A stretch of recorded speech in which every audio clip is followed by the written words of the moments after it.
In my moment of like low of asking why me, Sure. the reverse came to me like in the next beat, which is why not you? Ooh. And then Really? that question just why not you?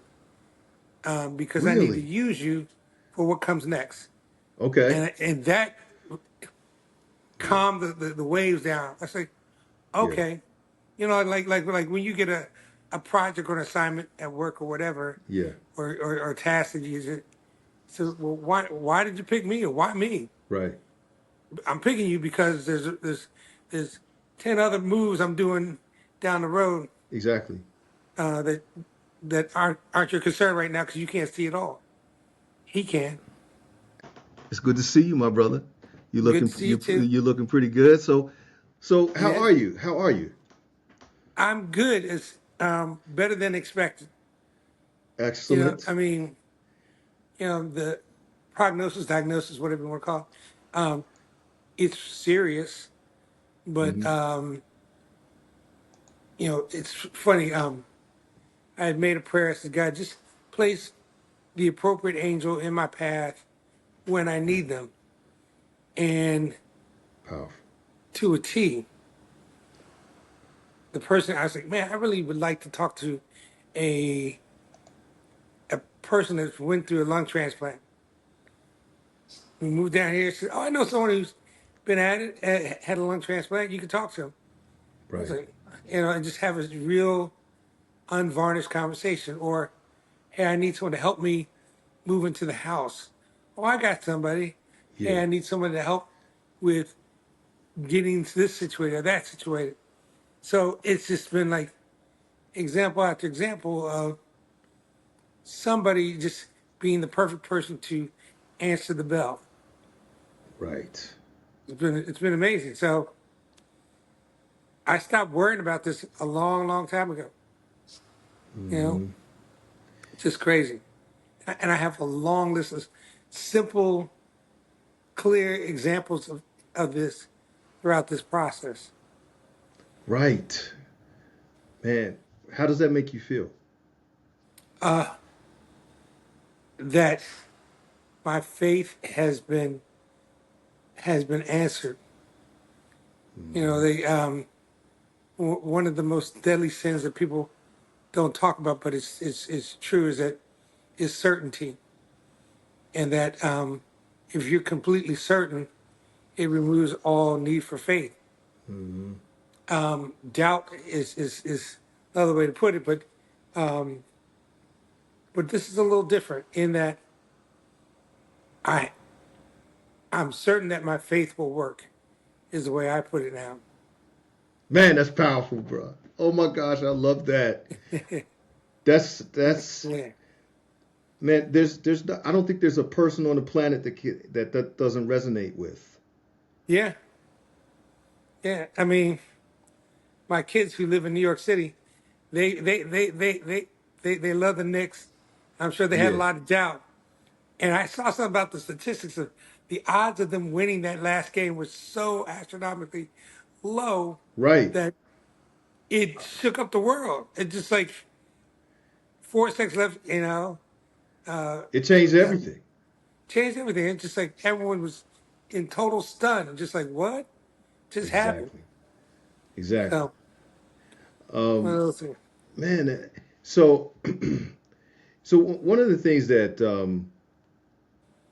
we skipped over that I've been meaning to ask you in our first podcast, we talked about the autoimmune disease, Yes. and we Yeah. talked about the beasts that are out there, Hmm. and this MDA5 is one of those. Yes. And I've learned a lot since we last spoke about what it is, what it isn't. Um, there are different variations of this thing. It impacts certain ethnicities more than others. Hmm. It's relatively new in terms of its being looked at, seriously looked at. Hmm. I've been asked to be part of a couple clinical trials because it's like 1 in 100,000 people get this thing. so Right. it's rare. It impacts people of Asian descent more. They don't know Really. why. There's no cure for it. There are things that calm things down. It can be slow and steady, or it can rapidly ramp up and you're gone. Right. Don't know. So Um, are you're considering the clinical trials now? yeah, I've signed up for just to be registered because one, I'm a big advocate of people of color need to be in clinical trials because right Right. now the numbers skew too much towards white males. You can't. We're different on the outside and the inside. So, Absolutely. in order for a drug or vaccine to be truly efficacious, it needs to be tested in a large enough number across a broad range of ethnicities. So, I'm willing to raise my hand to be part of anything that would help somebody that comes up behind me because somebody did that for me. So That's why not? special. That's absolutely special. Do you think that's because we're scared, Oh, 100%. We're or do scared. or maybe we don't trust? Right. There's a lot of history of not There's trusting. there's a fear. There's lack of trust. Those are, and the third leg of the stool is literacy. Right. How well do you know the science, and what do you truly believe in? Right. There's that classic divide between Eastern medicine versus Western medicine. Right. So you got those things going on, and that's on the patient side. On the provider side, you got lack of trust of the patient to follow through Right. because they've been burned too many times, or they dummy things down to a point where the real information that needs to be articulated doesn't get translated to the patient. They'll skip over things, Right. and patients are looking for some sort of answer that gets them out of the hot seat. So if a doctor says, "Oh, you've got cancer, but we can wait and see," that's a pass out of the, which Right. is not the right answer. Right. Or it's in remission, or we'll just watch it. Right. Well, that's just like taking a big pile of doggy dunk and sweeping it under the rug. Right. It's still there. So what are y'all Absolutely. doing? Exactly. And it's getting worse by the minute. So, Right. I work for a very large pharmaceutical company, and one of the things, and I'm in oncology at the moment, and we have made the decision to lean in heavy in early intervention of cancers across all type tumor types because the data shows that the outcomes are better if you get after it sooner rather than later. That's applicable to pretty much anything that we deal with. Absolutely. Good stuff. Yep. Great stuff, bro. I do need to ask you this question, man. Um, so when you received the diagnosis, right? Because that first episode, there was no diagnosis, no prognosis. Yes. You had nothing to go on. So how was that? How was that moment when you received your diagnosis? It was a heartbreaker because I was under the impression it wasn't an autoimmune disease, but then it turns out it was one. It was this rare one, Yeah. and it was it was tied to the plants that I had been pulling out of my mother's garden, which nobody had believed me up until I had a biopsy, a skin biopsy. They're Mm-hmm. like, oh yeah, it's dermatologic, it's plant based, and that's why it's the MDA5. It's like they literally had to cut a piece of my skin off to then sample it. Even the dermatologist who did the work says she was kind of on the iffy side, but that's because it's so new. And Right. they weren't really willing to listen to truly buying what the patient, me, was saying. They were applying everything that was of the known space. But as soon as I went to my pulmonologist slash rheumatologist at Hopkins, she took one look at my hands and said, "Oh yeah, I've seen this before." But that's that prior knowledge kind of thing. Mm-hmm. And I was heartbroken at first, and then after that, I said, "Okay, well, what's the path forward? And my physician at Hopkins, she said, well, we're going to throw a lot of stuff at it. She was a little Mm-hmm. bit more conservative than my new set of physicians, but she also at that point said, hey, you're a candidate for lung transplant, most likely a bilateral or two lung transplant. Mm-hmm. So luckily for me, it's just amazing. I've spent 30 plus years, I said 25, but it's really 30 years in the medical space, Right. both on the pharma side and the surgical device side. And my time in surgical device working for Johnson & Johnson and Mm-hmm. Medtronic served me well so that the fear factor was non-existent. I had the privilege of covering at the University of Maryland Shock Trauma what's called kidney transplants or donor nephrectomies, where Mm-hmm. say you want to give up a kidney to somebody. They had two rooms that are conjoined. There's a space in the middle. The healthy patient is in one room, sick patient in the other. They harvest in one room, prep the other patient, and then they transplant right then and there. So I was Mm-hmm. privileged to be in that room to help with the equipment and all that. So And you I saw the knew, process. saw the process, and seeing it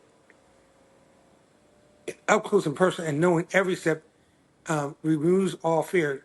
That's why whenever you go to get medical care, physicians and nurses are trained to tell you everything they're about to do before they do it.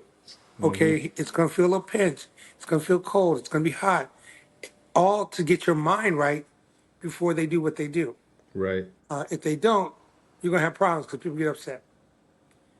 Makes Knowing sense. that process, literally having to know it because I'm trying to sell them a product.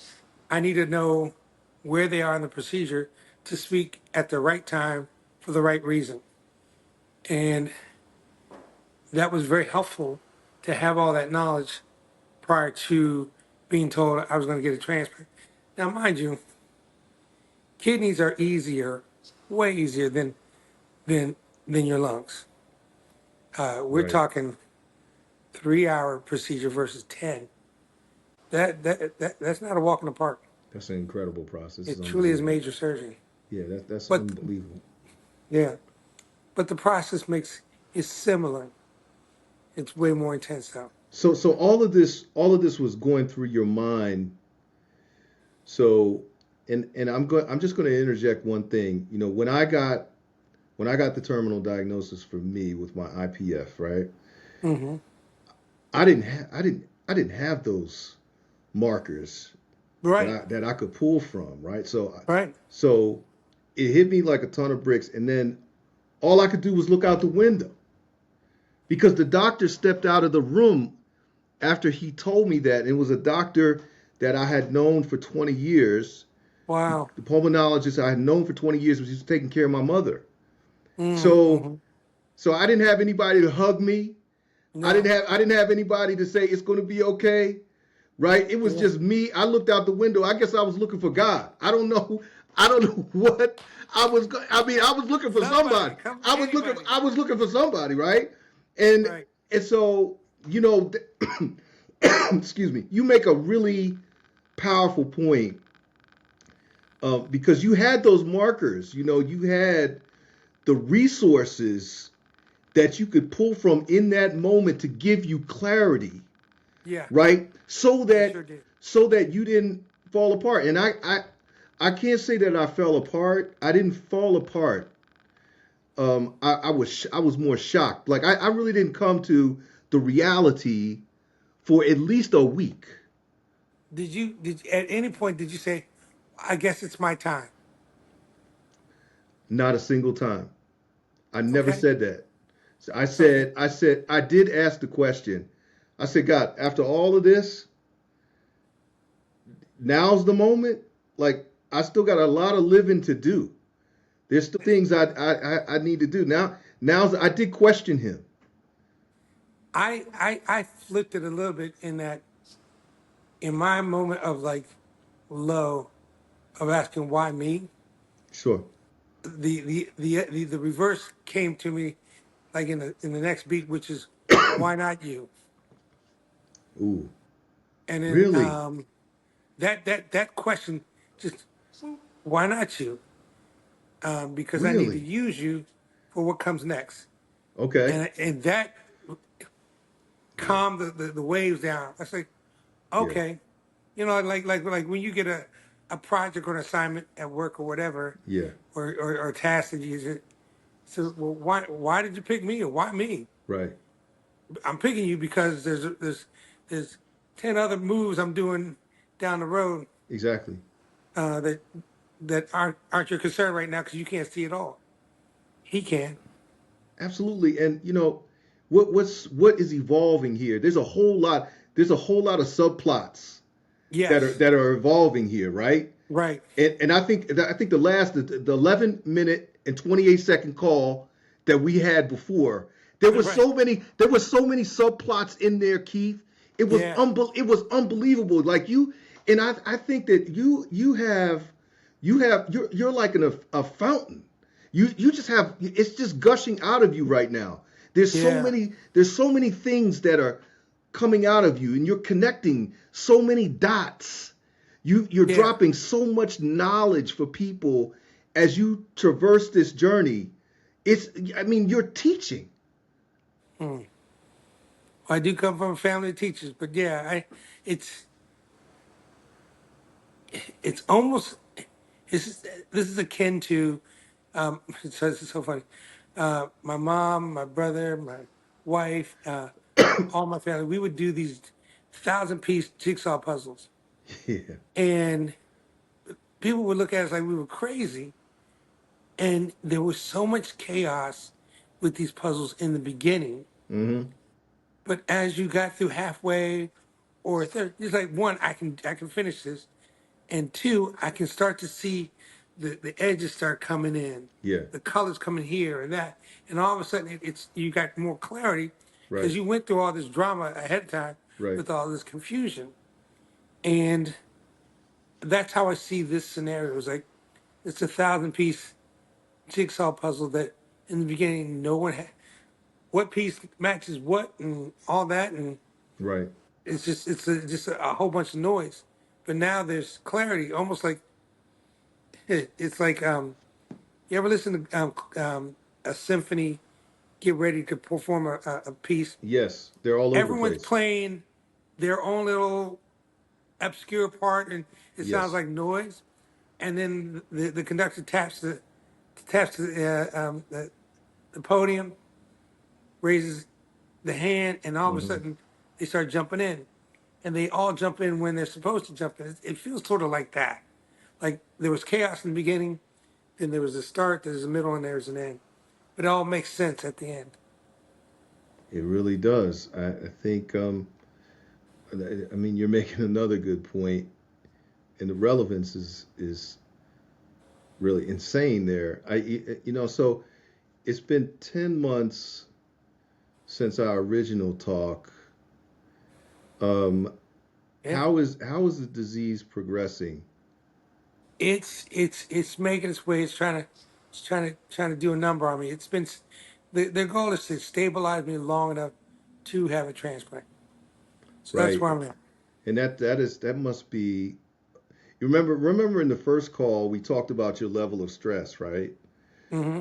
Yeah, how are you managing the stress? I mean, you are focused in your clarity, but you're also a human being, and the stress. How are you managing that? Part of it is deflection and acceptance. It's two parts. The deflection comes in the form of, all right, I'm going to treat this like a job, Okay. and uh, like the transplant team, like next week, I'm going to work. Start 8 in the morning till 5, and I'm going to work. And what y'all need me to do now? Next, Right. and I'm working with the coordinator, and she's got me mapped out. All right, I need you to do this, this, this, and this. Check this box off. Check, and I'm trying to check off these boxes because Mm-hmm. doing that helps me to deflect and to have purpose if I do all that I do on my side, Yes. y'all need to step up and Yes. do your part. Right. So don't act like I'm janky because I'm gonna Yeah. keep it on. I'm gonna keep it 100 because and you know me. Absolutely. I'm a bit OCD. I gotta make sure things are lined up Yeah. and make sense. Another part is so that's the flexion part, but the other piece is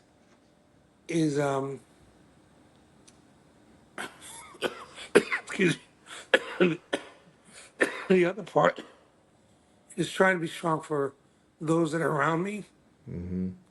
Through it, like so I'm one of those one of them color folks that says your excellence shines through how you lived your life. Mm-hmm. You know, I'm not. And when I was young, I was doing the protests and all that stuff. But it's living in a life of excellence to Mm-hmm. say, dang, I had no idea Mm-hmm. he was holding all that down. And so that's the other part. Moving from Maryland down to Atlanta now, so Yeah. we're in a new spot now. Yeah. That's been a huge undertaking and a huge project. My buddy, my best friend in life, his name is Mark Henderson, but we call him Hendo. I've known him since the seventh grade, Mm-hmm. and he's retired now. And I needed real help. I need a physical, human help to help with helping Curte get all this stuff from Maryland to Yeah. Atlanta. Yeah. You know, I paid for the movers and all that, but there was a bunch of boxes and stuff like that. Yeah. And Hendo came down, was now skipping the beat again, one of my angels, and rolled up his sleeves and got a lot of stuff that we needed done. And then other people came in to help as well, but he was the cornerstone of getting things like breathable. Mm-hmm. Because what I realized is that me moving stuff around was just, it was a major undertaking just to make a few steps, whatever. Yeah. I got to be on the oxygen. Yeah. So that helped Yeah. with the deflection and not being depressed or stressed. Because I had real projects and I could see. So what the beauty of a project is you have a beginning, a middle, and end, and you can see how you're progressing. And then when you are able to check it off, it's like, I did something today. You know, like the Marines always say, the Yeah. most important thing you do in a day is make up your bed. Right. Because, you know, it's first thing you do, and everything else goes bad that day. At least you have a made up bed when you get home. You got a completed task in there. You got a complete task. At least you check one thing off. Good. So that's huge, Yeah. and I believe in that. Absolutely, bro. I mean, Hmm. how was when you got your diagnosis? How was Kate? It was pretty rough, Yeah. especially when we talk about what's the abbreviation is OS or overall survival. Um, Right. so for me, there's two paths: keep doing what I do, which is stay on the oxygen, stay on the medications. Yeah. Uh, I could um, I could be good for a long time, and then I could have a flare up and bye bye. But Mm-hmm. the average overall survival rate on that path is about 2 years. Mm-hmm. If I have a transplant, depending on if it's bilateral or unilateral, if whatever the disease type it is, what have you, Right. that I'm dealing with, it could range from 5 years, 7 years, and beyond. But the average is about 7 years. Mm-hmm. Now, when some people, but you're not on oxygen. You have all of your quality of life pretty much comes back like it was before. Mm-hmm. But over time, your body will potentially reject the new organs, just Mm-hmm. what have you. So that's a low number, 7 years. But like I said about these angels, Yeah. met a physician, Absolutely. black female physician, Mm-hmm. Dr. Tammy, and she had hers done 15 years ago. Right. And she's like, man, I just got back from Italy. Well, I don't know what y'all talking about. I'm living my best life. That's And that's I'm like, so wonderful. and that was, like, Kurt almost jumped out of her seat with sadness because it's like, it's like literally putting an expiration date on you. Right. And when someone like says, "Oh, I'm good for 20 years," whatever, it's just talk. But when someone come up to you, a physician says, "Yes, I had 2 years or 7 years," Right. you kind of you perk up and like, "Oh, what do I need to get accomplished in that time frame that I haven't already?" Right. It really puts a fine point on it, and I think people should. Ex- I don't want to live it like that way, but think in those terms in the sense of what is it that you absolutely have to get done right now Mm-hmm. and get it done. Right. Don't wait till tomorrow. Start getting it done now. Right. Because this changes the entire The whole trajectory. conversation about your future, right? So Absolutely. you're bringing your future into the present. Yep. Yeah. So that's a splash of cold water in the face. Like get up and get after it. And So so what does love look like now between the two of you? close, If I can pry. much closer now. Much closer. Um, Doesn't this and let me throw this in there. You remember a drop down argument that you had in the last 20 plus years of marriage, because everybody has one, oh yeah, right? And so that means nothing. means absolutely nothing. Because Curte has been my literally taking my shoes, my clothes off, help me get into bed, all of that. I mean, like Yeah. like I'm not able, but she was, and she did that. And that, Yeah. to your point, whatever argument we once had, or whatever Yeah. disagreement or sad moment, it just got washed away. Right. In that, it's a human being helping another human being Mm-hmm. and making that commitment because we've been married for 26 years. Um, and I was just blown away by how pure a moment that was. Mm-hmm. Because you brush away everything else just doesn't Mm-hmm. matter. How are you? Um, Yeah, go ahead. no, I was just saying that's what we are, social creatures, human beings, and that one-on-one, you don't need one in 100, just one-on-one is the most precious gift. Mm-hmm. Really is. Absolutely, man. Hmm. How are your boys taking this? It's a little rougher on them because they've always seen me as a provider, always the constant North Star for them because I Right. wanted to make sure I was that for them. Right. And to have but I have frank conversations. I said, look, I've been saying this for a minute. Let me beat the drum a little louder. I'm not going to be here forever. Mm-hmm. You need to get your house in order because after I'm gone, I'm gone. And there's only so much I can do for you. All that I've poured into you so far, you need to reflect on that and build on that. And so it's been tough for them, but in the beginning, um, and so I know sometimes it's hard for people to sort of look at me and just like, damn, what the hell happened? I mean, Right. to you, but it is what it is. But they need to see it to get comfortable with it, to realize, okay, I need to do some growing up. Mm-hmm. And I'm Mm-hmm. proud to report that all three boys have done that. And you know, part of that training was to see their grandparents pass away, Sure. and that was a tough one. But because it was a one generation removed and more logical, you know, my pops died in '91, my mom died at '87. It was like, yeah, death comes to us all, Sure. and I get to see that as a young adult. So they were able to absorb that in stride. Mm-hmm. It still hurt, but they can put some more context and more rational thinking around it. Yeah. Yeah. I mean, this process has so many moments in it, right? Hmm.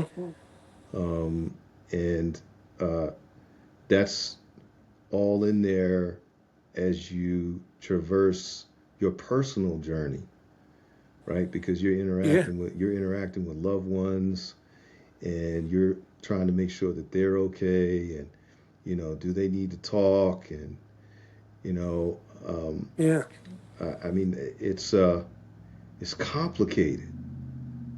it's complicated. It's Sure. it's an incredible thing. So, all right, so now you are working towards the bilateral lung transplant, right? Yeah. So Yeah. where are the certainties and where are the uncertainties? So I'm getting my work done at Emory Hospital. Mm-hmm. It's a small to medium size in terms of transplants. This is interesting. So they share, or they're in a cluster of two other hospitals. So it's Emory, Duke, and Vanderbilt. Okay. Vanderbilt does the second most lung transplant in the country. You know who does number one? I Who's number don't. one? Temple University. Is that right? And I was like, what? I had I no idea. I was I had like, no go Temple. idea.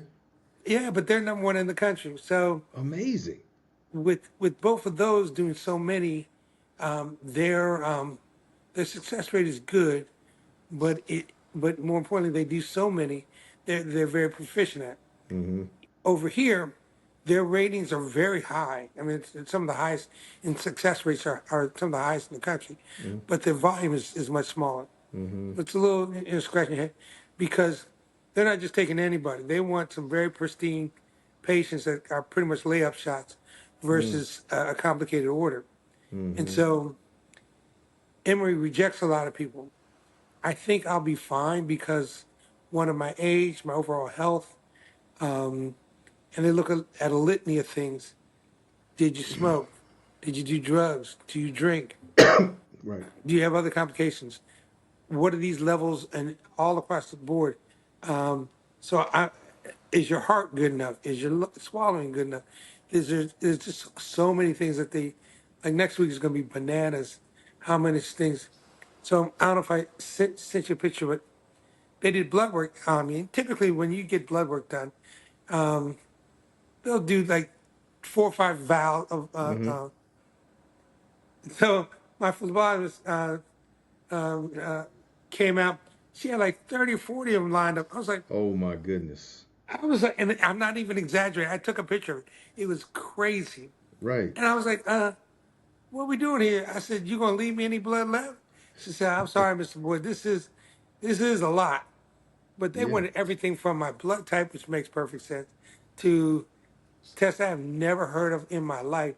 And it was Yeah. just what I do like about this is they use the Epic software. It's called MyChart. Mm-hmm. And so I can see everything Mm-hmm.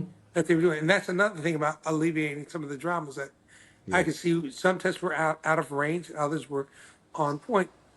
And so it was just a litany of things. And I'm like, good lordy, y'all got, and this is just a precursor. Right. I had a psychiatrist, had a discussion with her Mm-hmm. about how I was feeling. And not only me, but like, was I raised in a two parent family?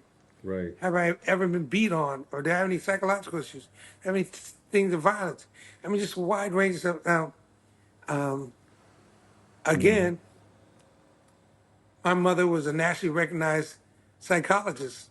Mm-hmm. I grew up pretty normal. Mm-hmm. Um, I grew up in a two parent family. That's You know, rare they talk about in our community. psychologists, kids. They talk about them. They're some of the most wonderful people in the world, but they do talk about them. Yeah, you make me laugh. But I don't mean to make you cough, man. I apologize, but there's just a litany of people asking me like, "How's my bone density? How's my yeah, cardiac? I got to do a cardiac cath, angioplasty next week. I got to do a swallow test. How's my colon? It's just all kinds of stuff. So after I go all through that, I think I'll be listed as good to go So ahead. so what you're saying is you Oh, hey, still can don't we know. pause? Can we Yeah, pause for a sure. second? Of Give me course. 1 second. I'll be right back. It's absolutely no problem. All right. So, what was your question? I apologize. So we're talking about the uncertainty. Like you still don't know. You're still going through Right. a battery of tests. Right. And there's battery tests, and of course they also want to know, do you have insurance? And what kind is your insurance good? Because this ain't cheap. And there was a fair amount of out of pocket that I have to consider. Mm-hmm. Certain, and so I've been paying that along. And then I happen to work for a great company Mm-hmm. who has incredibly good insurance, so this is covered. Mm-hmm. So all those things they got to check those off. Mm. But there's things like, so if I get the green light, then it's a 30 to 45 day wait to get lungs that are appropriate, and A 30 to 45 day wait for them for to find for them to to find a find. match. Hold Mm-hmm.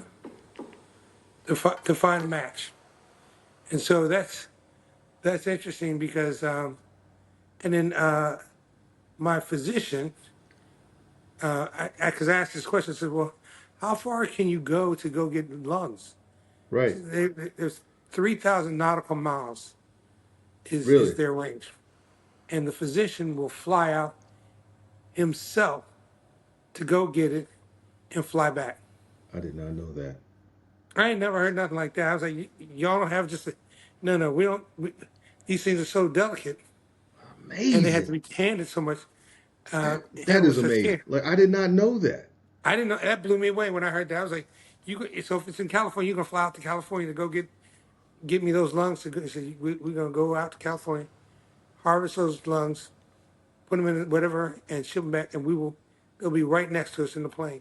Unbelievable. I'm like, you talk about white glove service. I ain't never heard anything like that. It's like, wow, That is amazing, bruh. that's That amazing. that is That is amazing, amazing. Keith. Yeah, Okay, so um 30 to 45 days. But it could be longer, but it, that's been the average. so that's the average. That's it. And here's another thing. So along that litany of tests that I took is the blood test. Is what type of blood type are you? Mm-hmm. Because that can impact whether or not. Mm-hmm. Yeah, we got lungs, but they don't match you. Mm-hmm. So Mm. my blood type happens to be AB positive. Mm-hmm. It's like, what does that mean? Well, in my case, that means I can receive pretty much any type of organ you throw at me. Wow. Doesn't really matter. Now, Oh my if God, I that's a was, blessing. oh yeah, again, I'm Again, here to testify. I'm saying, You can't have a praise testimony the unless you're Lord. tested. So Right. that was like, are you serious? Wow, okay. So that put my mind at ease even more. Mm-hmm. So Mm-hmm. from Okay. there, the procedure's about 10 hours long, which is long, y'all. Right. And I've been in cases. Uh, I've been in one what's called a Whipple, which is it's a procedure if you have a certain type of cancer. It's Mm-hmm. 10 hours. It's grueling to stand there for 10 hours. Mm-hmm. It's like I don't know how they do it. Same thing with this thing. They're gonna have to take breaks or whatever. Yeah, That's I mean, it's hard to do. I mean, standing hard. 10 hours on Yeah. an intricate, delicate, Oh yeah. Because they got to unbelievably complicated surgery. take things out, put things in, and suture them back in. So and it ain't easy. Think about like a circle or inside is the lumen, and you're trying to Mm-hmm. attach these things. So that's called when they're tying. It's called an anastomosis. When Mm-hmm. you're putting things back to you can have a side by side or end to end anastomosis. Mm-hmm. They're going to do an end to end anastomosis. Mm-hmm. So Mm-hmm. again, a 10-hour procedure. They're going to put me on what's called an ECMO machine. Okay. And if any of your loved ones have to be put on an ECMO machine, it don't get no more serious than that. Mm-hmm. Because the ECMO machine keeps you alive. It does everything for you. Breathe, pump the heart, all of that. Really? It takes over everything. How do you spell And that? ECMO, ECMO. but it's a separate machine. It's big old clunker sitting next to you doing everything that your body does without you thinking about it. So that's very serious when they roll that bad boy out, you're like, Okay, yeah. please Yes, don't have man. a power surge I'm or the saying. power go out because I'm screwed. Like, well, Well, as we round this out, um, I have to tell you that this is so special. Like words, I can't really describe this. Like I've been talking to people about you. The courage that you have is just off the charts. And I'm not, I'm not talking about what you're doing for your family, what you're doing for yourself, but what you're doing for other people, people you don't know, people that mm, you'll never meet, maybe, you know, yeah, that see this journey and can experience this journey with you is so incredibly special. I mean, this is this is a moment in time that everyone can relate to, hmm, right? That nobody wants to wants to participate in, yeah. okay, Ain't nobody raising a hand for this one. at all, but it's riveting. I mean, Yeah, it's riveting, and yeah. this is so great. So the last question I have for you in this is the second episode actually. Um, what do you have to say to the person that gets this diagnosis? Now, what would you say to them? Uh, I would say take a breath, take it in, and know that there are solutions to either slow it down or to reverse it Mm-hmm. or to get you on a different path. Mm-hmm. But this is not the end of your chapter. Mm-hmm. Uh, I need you to lean in on this one. Right. And do not because if you disengage, different conversation. Right. So Yeah. Yeah. keep it moving. That's so special. And I have to say that I want to thank you because ha- providing me a platform to just verbalize this is therapeutic. I know people Yes. who go Yeah. join these Yeah. Yeah. stealth Communities, groups, the groups and all that support groups. Yeah. support groups. Yeah, but this you know, you being my frat brother, Yeah. my line brother, it hits a little different It because does. I don't necessarily. It's so funny because I'll go to rehab, lung rehab, Mm-hmm. and I feel like prisoners. Like, what you in here for? What they got you for? Oh, I even said that. I was like, man, I feel like yeah, I'm in here for murder. What you in for? Grand larceny. How about you? Well, white collar. It's just so wild because Right. everyone has something slightly different, and it's just like and like for me, I feel like I'm like the big dude on the block because I'm coming here for bilateral, and they were like, oh,